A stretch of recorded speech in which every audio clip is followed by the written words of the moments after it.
My true story from Michigan. On Christmas morning, my grandson asked, "Who are you again?" His mom laughed. I didn't. That night I took my keys and the deed. I used to think that after all those years of being a mother, and later a grandmother, I would at least have a small corner to call my own on Christmas Day. Not a throne, not a pedestal, just a chair by the fire, a place at the table, a warm blanket folded with quiet dignity. But that year, there was no room for me in the house. What I had was a storage container in the backyard. No heater, no thick quilt, just the rustle of wind slipping through warped seams of cold steel and the musty scent of forgotten holiday decorations. That container had once been filled with Christmas lights, old wrapping paper, and a fake pine tree whose needles were starting to fall off. Now it held me. My daughter-in-law's voice was quiet but sharp as the wind outside. She did not whisper out of respect, only calculation. She did not want the guests to hear her.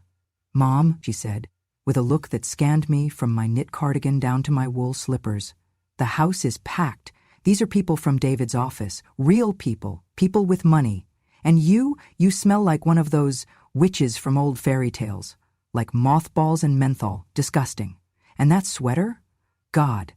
She paused, her lip curling slightly. "Please, do us a favor and stay out here for a little while, just until the party dies down." Then she closed the door. Not a slam, she was too polished for that. Just a deliberate final click. I heard the lock turn once. Not all the way, but enough to make a point. I sat there, hands clenched around the arms of my cardigan. I had knitted that sweater years ago, back when my joints still moved without complaint, and the winters did not feel so cruel. My husband loved that sweater. He used to call it the sunshine yarn because I made it during a blizzard. Outside the container, the music played from a Bluetooth speaker perched on the living room windowsill. The glow of warm gold lights danced behind sheer curtains. It's beginning to look a lot like Christmas. I had always loved that song. This time it made my stomach turn. I heard laughter, the clink of glasses, a woman's voice boasting about some new car with heated seats, a man making a joke about his bonus. Then, over it all, the unmistakable sound of my grandson's voice, young, innocent, confused. "Mom," he said, loud enough for the whole house to hear. "Who's that lady?"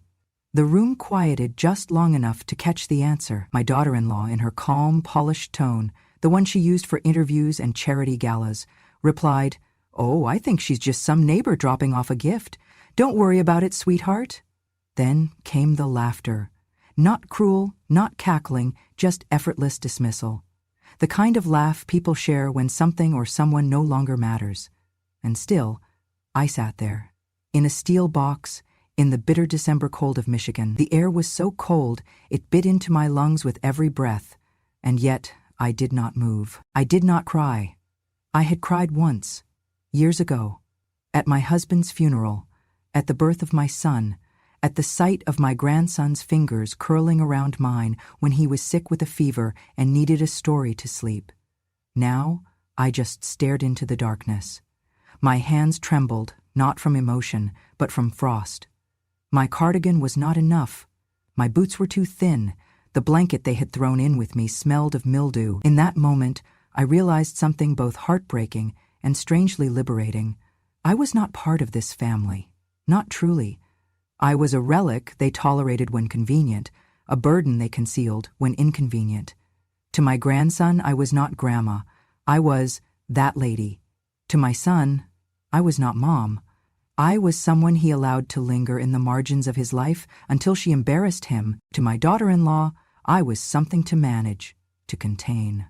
How many Christmases had I made magic from nothing? Stretching a budget with coupons and leftovers, turning thrift store finds into treasures? How many times had I stayed up late sewing costumes for school plays, baking cookies for fundraisers, mending broken hearts with tea and stories? And yet here I was. They had a fire crackling in the hearth. I had my breath fogging in front of me. They had eggnog and imported chocolate. I had half a granola bar in my pocket. They had music. I had silence. I looked around the dim interior. Stacked boxes labeled Xmas DC, stocks of stocks and stock decks. In the far corner, a dusty nativity scene with chipped paint. Mary's face had faded. Joseph's hand was missing. I almost laughed. Almost. Instead, I whispered to myself, a whisper only I could hear, "This is not where I end." Because somewhere deep in the house, under a pile of unused junk in the upstairs closet, there was a lockbox, and inside that lockbox was a piece of paper. A deed. 49%. That was still mine. They might have forgotten that. But I had not. Not anymore. I was 27 when my husband died. Lung cancer. We were living in a rented duplex just outside of Lansing, barely scraping by, and he came home one day with a cough that never left. It took him in 8 months. I was a widow before my son turned 6. There was no time to mourn properly, not with a child who still wet the bed and thought his daddy was just resting in heaven. I worked 3 jobs. Early mornings as a cashier at Meijer, middays cleaning motel rooms along I-96, and late evenings doing laundry for the nursing home 2 blocks over. I did not have the luxury of rest. My paycheck barely covered rent and groceries, but I always made sure my son had shoes without holes, a backpack with working zippers, and a birthday cake, even if it was from a box mix. I never remarried. People always assumed I was too heartbroken, too stuck in grief. The truth was, I just never found anyone worth letting into the small, chaotic world I had built. My time was for my son. All of it. I gave him everything I had, and when that was gone, I gave him what I did not. When he got into community college, I cried into a dish towel in the kitchen because I did not have the money for books. So I picked up another job. For a while, I worked night shifts at a warehouse in Battle Creek.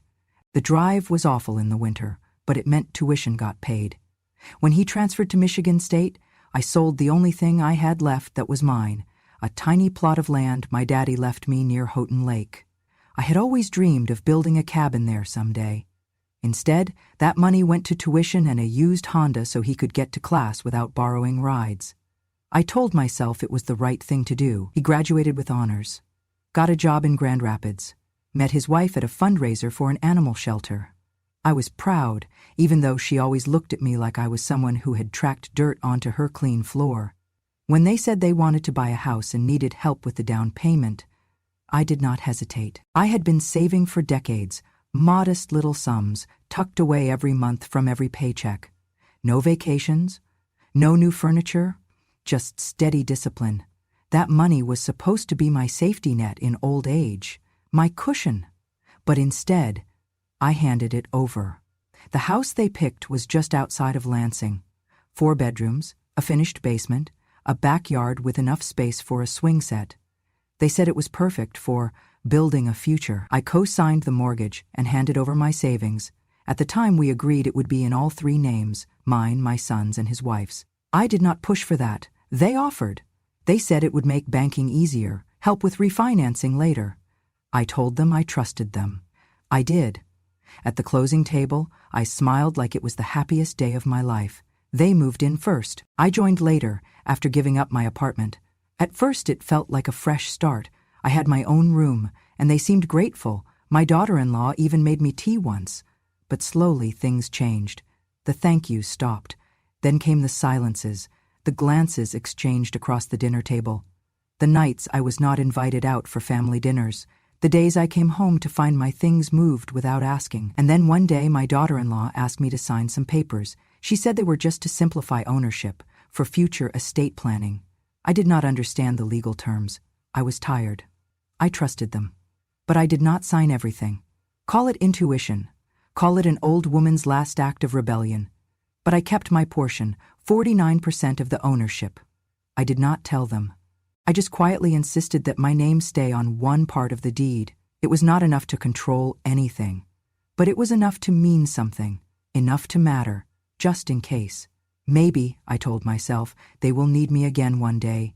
Maybe that's when they'll remember who I am. That thought comforted me at the time. It made me believe I still had a role in this family, that I still had value. But years passed, and that maybe never came. Instead, I became the background noise to their lives, the one who picked up toys when they were left out, the one who folded laundry no one asked her to, the one who kept the thermostat low to save them money. the one who paid the electric bill quietly every month because the auto pay failed again. My daughter-in-law began referring to me as her instead of Mom.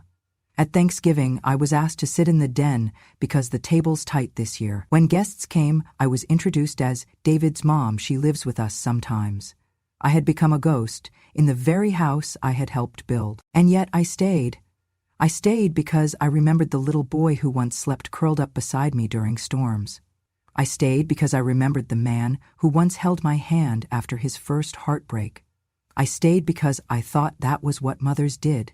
Even as I was slowly erased, even as they built a world where I no longer belonged, I stayed. I told myself love was enough. But love, it turns out, does not pay interest. Love does not hold up in court.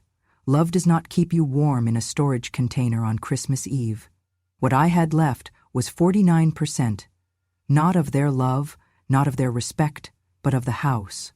And maybe, just maybe, that was enough to finally be heard. The day before Christmas, I woke up at 5 a.m. My joints ached from the cold, and the mattress in the container was thin, but I pushed myself up anyway. Something inside me needed to feel useful, maybe even visible. I walked slowly to the main house and let myself into the kitchen before anyone else had stirred. I pulled out the mixing bowls from the bottom cabinet and grabbed the faded recipe card from my purse. It was my mother's handwriting, yellowed with age, corners soft and curling. Butter cookies, sweet, simple, and warm. I had made them every year since my son was 5. They were his favorite. He used to call them snow circles. I mixed the flour and sugar with quiet precision, my fingers still remembering the rhythm, even if they trembled more than they used to. I shaped the dough, pressed each cookie into place, and let the scent of vanilla fill the room like it used to in the old days. For a moment, I allowed myself to believe this Christmas would be different. When they came downstairs, my son in his pressed sweater and my daughter-in-law in her designer dress, they didn't say a word. Just walked past the kitchen without even glancing at the baking sheet on the counter. I waited until the guests had arrived, until the house was full of voices and camera flashes and overpriced hors d'oeuvres. Then I carefully arranged the cookies on my mother's old porcelain serving tray, the one with the cracked handle and gold trim faded by time, and stepped into the dining room. I should have known better. The moment I entered, all eyes turned toward me, not with warmth, not with curiosity, but with that look, the one people reserve for something out of place, something inconvenient. I held the tray in both hands and gave a small smile. "I made these," I said softly. "Butter cookies. David used to love them." My daughter-in-law turned, her face tight with something between disgust and embarrassment. "What are you doing?" she hissed, stepping forward. This is not a church potluck." "They're just cookies," I said, still smiling, though I felt my fingers twitch slightly. She reached out, quick, sharp, and knocked the tray from my hands. It clattered to the hardwood floor, porcelain shattering, cookies scattering across the rug like broken promises. "You want to kill my child with cholesterol?" she snapped. "Sugar, butter, and whatever other ancient poison you put in there. Jesus, are you trying to give him a heart attack?" My grandson, startled by the crash, burst into tears. My daughter-in-law scooped him up, her eyes never leaving mine. "He doesn't even know who you are," she said under her breath. "And honestly, I'm glad. God forbid he grows up thinking this is normal." Then she turned, walking away with him in her arms. Just before disappearing around the corner, I heard her mutter, more to herself than anyone else, "I swear to God, when is that old woman finally going to die?" The guests stood frozen. No one said a word. A few looked away, pretending to check their phones.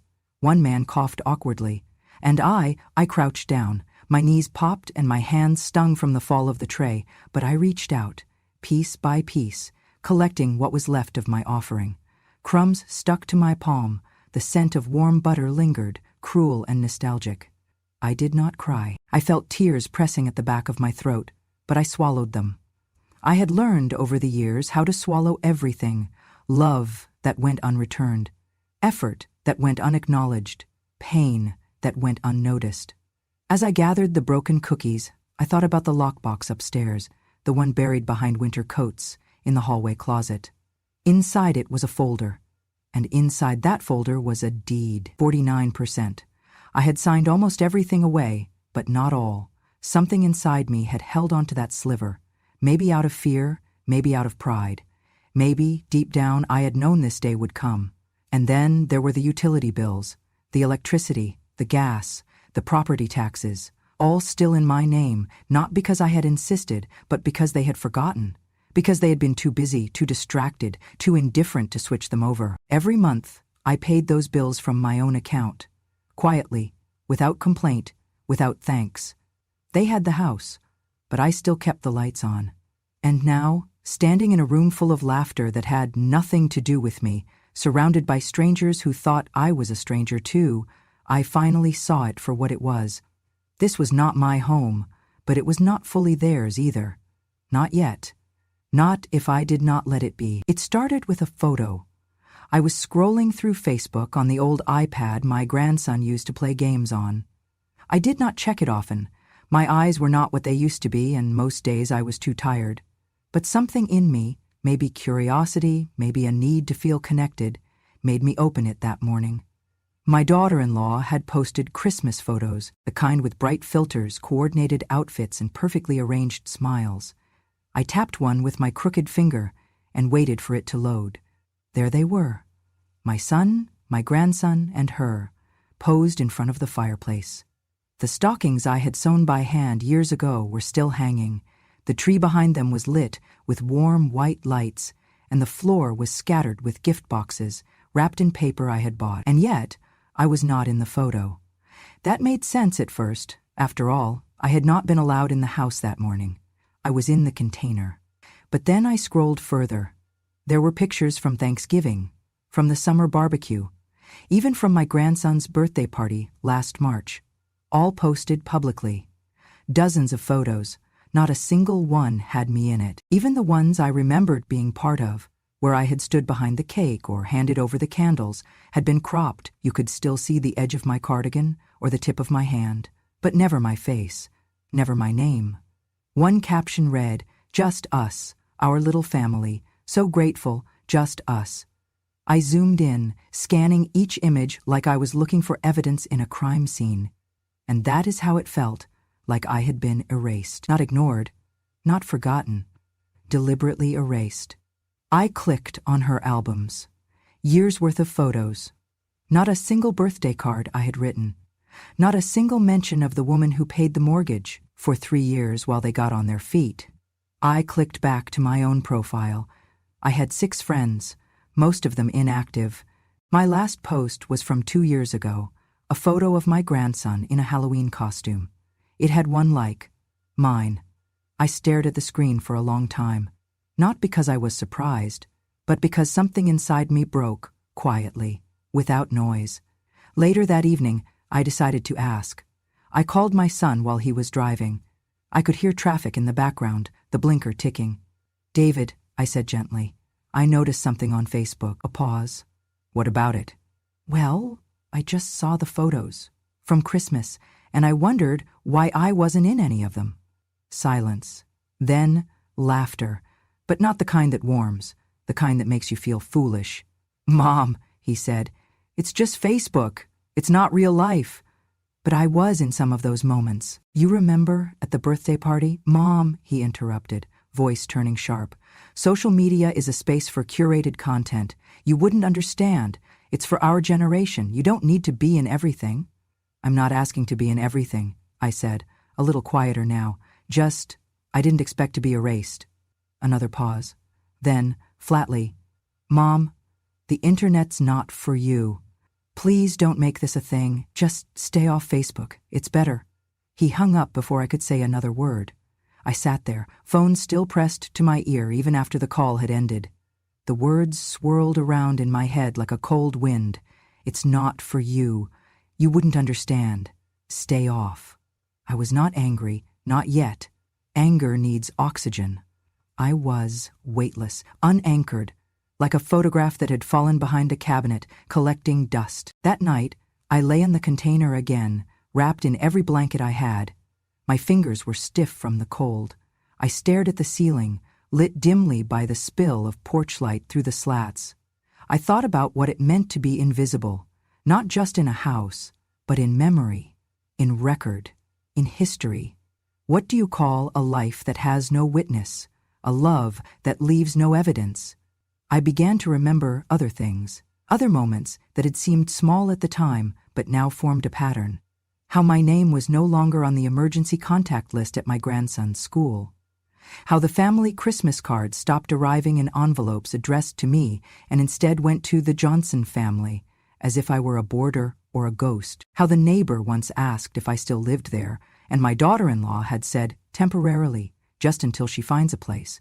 And yet this house had my name on it. My signature in ink on closing day, my sweat in the walls and the attic and the garden soil, my money in the down payment. I realized something then. They had erased me from photos, from posts, from narratives, but not from paper. Not from the deed, not from the utility bills, not from the bank records. On those documents I was not invisible. I was very, very real. And perhaps, just perhaps, it was time to remind them of that. I never imagined I would become the kind of person who hides things. But desperation has a way of rewriting your morals in icy ink. It began one evening, after another meal where I sat at the edge of silence. The roasted turkey smelled incredible, but I had no appetite. My daughter-in-law passed me the gravy with a tight smile, as though she were offering medicine to a patient she had already decided to discharge. After the guests left and the dishes were done, I lingered in the kitchen. The overhead lights were warm, but I felt like I was in a place far colder. That's when I noticed it. A small security camera tucked under the upper cabinet, angled toward the center of the room. It was subtle enough to blend in, but I knew what cameras looked like. I had worked in a hospital once, back when I was a nurse, and we had cameras in the ward. My breath caught. I wasn't a fool. They had installed a camera so they could record me, probably thinking I was too old to figure it out. I stood there, heart pounding. Then, with shaking hands, I pulled out my phone and played back the app they had connected. There it was, live feed of the kitchen. My kitchen. My house. The next days passed in a blur. Anxiety sharpened every sound.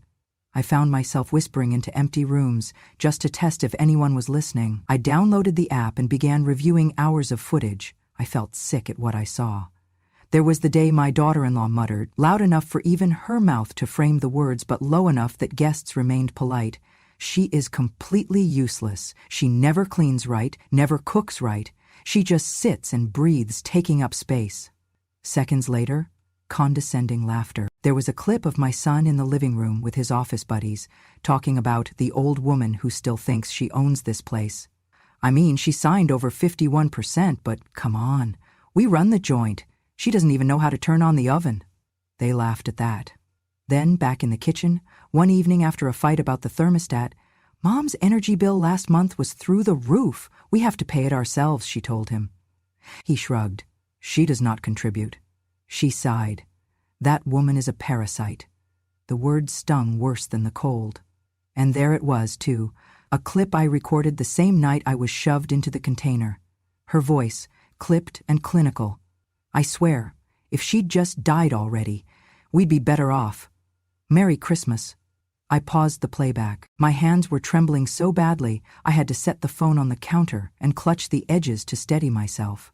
That night, I went upstairs and found the old USB drive I used to back up my recipes and family photos. With a smile that felt morally ambiguous, I plugged it into the app and left tablet they had left downstairs. I selected clips. The parasite clip, the die already clip, the bits where my name was mocked, the dismissive laughter. I labeled them clearly: Emily Johnson, harassment, and audio proof contempt. I added the security footage showing them mocking me when they thought no one was listening. Then, quietly, mind trembling but heart resolute, I downloaded the evidence. I drove across Lansing to a small law office downtown, where I had once volunteered to help staff flu clinics. The secretary remembered me and offered coffee, but I only needed water. I told the lawyer what was in the drive, and his eyes widened. Mrs. Johnson, this is substantial. Defamation, emotional abuse. If your name is still on the deed, we can leverage this. I nodded. I handed him the drive, and he placed it into an envelope marked confidential. Before I left, I asked, "Can I call them, the Johnsons?" He paused. It's better if you let us proceed. If there's a press release, it will be done professionally. But yes, you should prepare for them to react. Outside, the winter wind slapped my car. I clutched the steering wheel. I felt something I hadn't felt in years. Power. Not wealth, not victory, but the rare, refined power of truth in your hands. The next move came that afternoon. I sat in my tiny living room with the blinds drawn. My hands rested on a handwritten note to an old student, the one who became a journalist at WXYZ Detroit. I had called her weeks ago and she had promised to stay in touch. Now I pressed send. It was short. "Lisa, thank you. I am ready when you are." And I waited. By nightfall I had a response. "Meet me tomorrow morning. I have questions." I did not sleep well. I lay awake in my bedroom, the same one I had shared with my husband, feeling like a stranger. The winds rattled the window, but I welcomed the cold. For the first time, the chill didn't pierce me. It felt like anticipation. I folded the blanket neatly around me. The container was warm once more. I closed my eyes, thinking of tomorrow. Tomorrow, I would stop being invisible. I sat across from my lawyer in a small office with laminate floors and windows that faced the parking lot. The walls were bare except for a calendar with photos of bald eagles. Fitting, I thought. Even eagles wait until their wings heal before they dive. "We're going to file for partition," Mr. Reynolds said, tapping the edge of the folder I had handed him. "Michigan law allows it. You own 49% of the property, they own 51%. But if co-owners can't agree on how the property is used, the court can force a sale." I nodded. I had already made my decision. The recordings, the treatment, the Christmas banishment, it was all fuel, but the foundation was legal, and that was what mattered now. He flipped through the papers, copies of the deed, utility bills with my name, and the USB drive. "What they did to you," he said, "might not get them arrested, but it will absolutely get them evicted." I smiled, not with joy, but with the quiet resolve of someone who had waited long enough. We filed the petition that day. It was called Request for Partition Due to Irreconcilable Use Agreement, a long formal phrase for something very simple. They could not pretend I did not exist if my name was still on the house. A week later, I got the email. The court had accepted our filing. A date was set. The Johnsons would receive notice in 3 days. That evening, I received a message from Lisa, the journalist, my former student. "Is it okay if we run the story this weekend? We'll anonymize the names for now unless you say otherwise." I called her instead of texting. I wanted her to hear my voice. "Use my name," I said, "and use theirs." She was quiet for a moment. "Are you sure?" "I am too old to stay invisible," she laughed softly, respectfully. "All right, Mrs. Johnson, let's show them." The piece aired on Sunday evening. XWAG Detroit, a segment just before the weather. The anchor, a clean-cut man in a blue suit, looked directly into the camera. Tonight, a story from right here in Michigan about a grandmother who spent Christmas Eve not by the fire, but in a steel storage container in her own backyard, and how she decided not to stay silent. They ran the photos, ones Lisa had asked me for. One from the 1980s, me holding my son at his first birthday. One from our first winter in the house, snow piled high against the windows. My husband, still alive then, smiling beside me. Then came the voiceover. Keep her decades of sacrifice, she helped her son buy a home. She gave him the deed, with a small clause. Her name remained on 49% of the ownership. She paid the bills, she repaired the furnace. She was the one who called the plumber after the basement flooded. A pause. But last Christmas, she was told to stay out of sight, told her presence embarrassed them. Her grandson didn't even know her name. They played the recording, just a few seconds. My daughter-in-law's voice, "God, I wish she'd just die already." The news anchor returned, face serious. But she didn't. She documented. She filed. And now, a Michigan court may order the sale of the home she helped build, a legal reminder that silence is not surrender. That night, I turned off the TV and sat in silence. I expected phone calls. I got them. A neighbor called first. "I had no idea, Mary. I'm so sorry." Then a cousin. "I saw the broadcast. You always were stronger than people thought. And then, 3 hours later, the call came from my son. I let it go to voicemail. His voice was strained. Mom, please. We didn't know it would go this far. Can we talk? Just call me. I deleted the message. The next day, the house was quiet. My daughter-in-law didn't go to her yoga class. My son worked from home. I watched from the sidewalk across the street as the news van packed up. They were polite, professional, but their presence lingered like a scar. On Tuesday, a notice was delivered, official court summons. By Friday, a printed copy of the WXYZ headline was taped to the Johnsons' mailbox. I did not put it there. I suspect a neighbor did, or maybe a grocery clerk who'd recognized them. I didn't ask. Instead, I drove to the county office and requested an updated copy of the utility records. The gas, water, and electric bills were still in my name, every single one. Mr. Reynolds smiled when I handed them over. This strengthens your position. You were more than a legal co-owner. You were the financial backbone. We included those in the court file. The final blow, the one that even I had not anticipated, came from the bank. Turns out, when I had helped my son with the initial mortgage, I had also co-signed the loan. That meant, technically, my credit was on the line, and my consent was needed for any refinancing. They had tried to refinance without telling me, twice. Both times it had been denied, and now I had proof. My lawyer's assistant called it a glorious mess of their own making. I just called it justice. That weekend, Lisa emailed me the full article. It was online now, not just TV. Title, The Grandma Who Took Back Her House, One Document at a Time. The comments poured in. One read, She's a hero. Quiet vengeance is the most poetic. Another, This is why you don't mess with women who survived the Great Recession and 3 decades of PTA. I laughed. Truly laughed. For the first time in months. Not because I had won, but because I had reminded the world and myself that I was never someone to dismiss. Not in court, not on paper, and certainly not in my own damn home. It started slowly. First, a neighbor across the street stopped waving at my son when he took the trash out. Then the woman next door, who used to exchange garden clippings with my daughter-in-law, posted a subtle quote on her Facebook. Honor thy mother, or one day you'll be praying outside a courtroom. I smiled when I saw it. She had been at our 4th of July cookout 3 years ago. Quiet woman, smart eyes. By the end of the week, word had spread through our Lansing neighborhood like a winter wind under an unsealed window.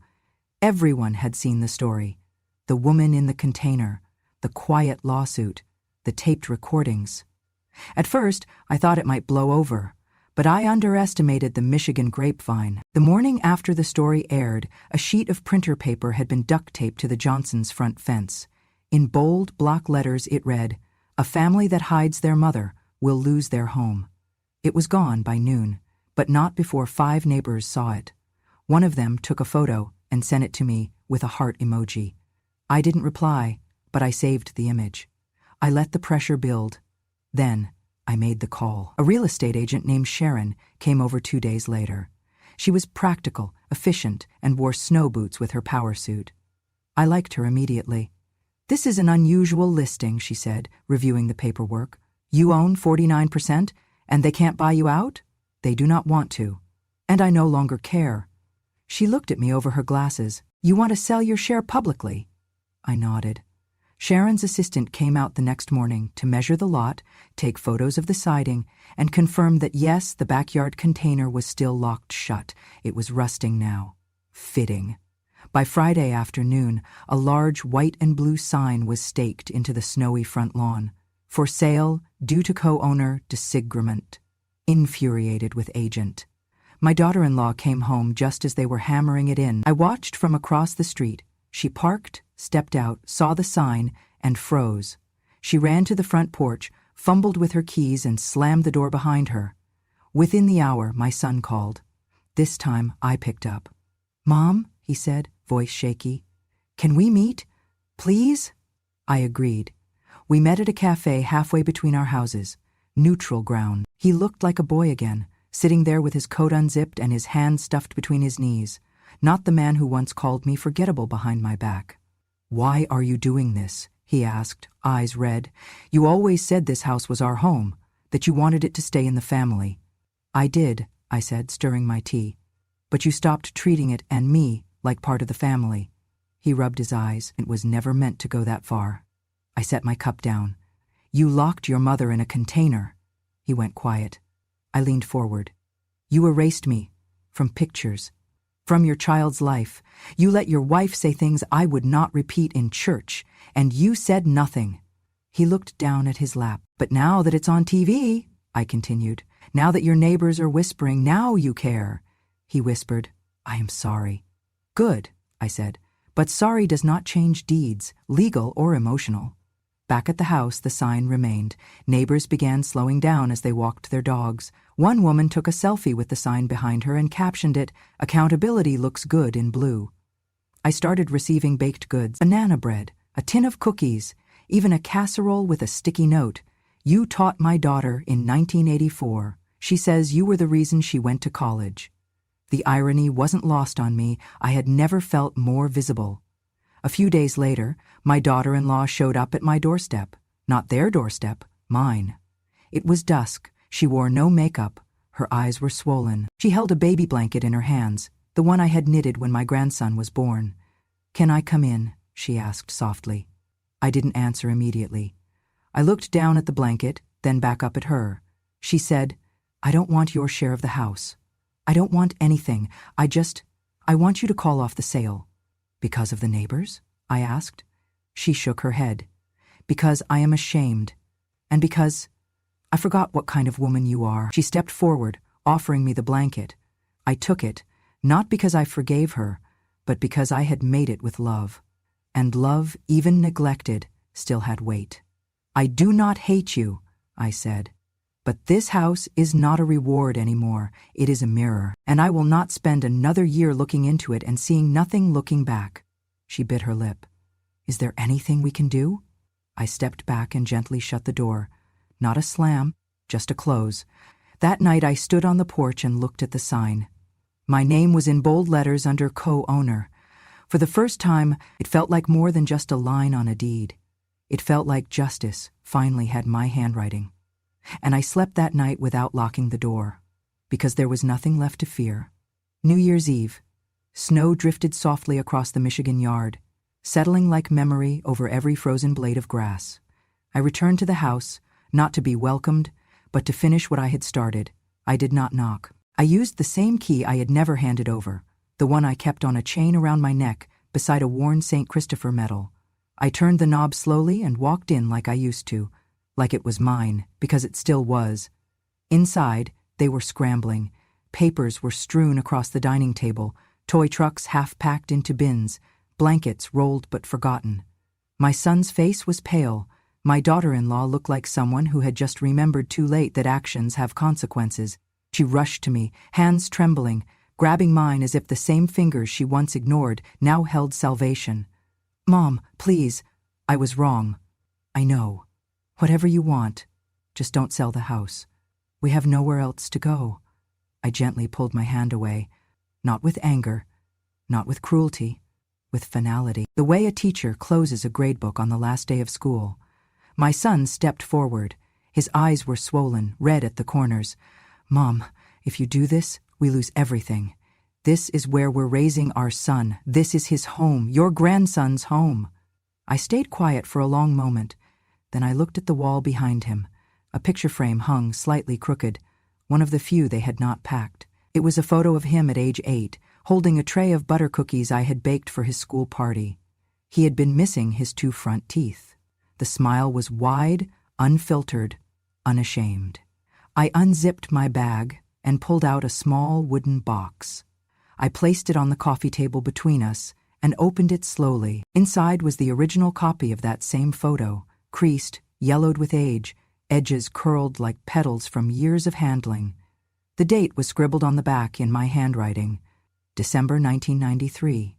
I looked at him, not with resentment, but with clarity. You used to smile because your mother made you cookies, I said.